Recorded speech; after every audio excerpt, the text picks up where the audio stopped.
de cualquier persona. A 2000 kilómetros. Es un sitio maravilloso. Al español.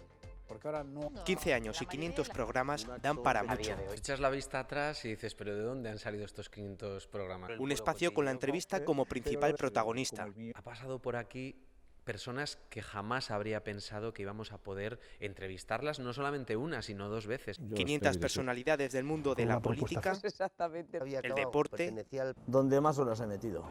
la cultura, Bueno, depende de lo que quieras hacer, ¿no? También. la televisión, Almudena Grandes Martínez. el periodismo Nunca ni a vivir nunca. y los que ya no están se han sentado cara a cara con Roberto Cámara.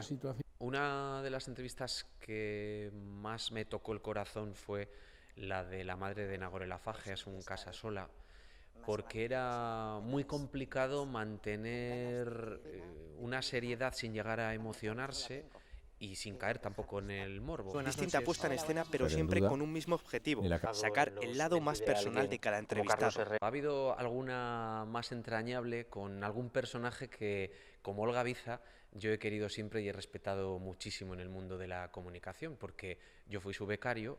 Fue becario mío. Me encanta.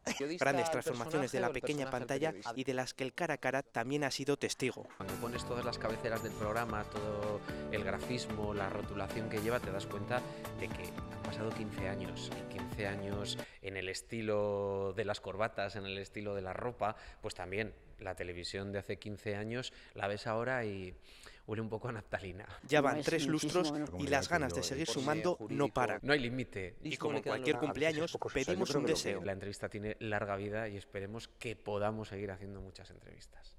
Y tienes cuerda para el rato. Encantado, gracias. Gracias.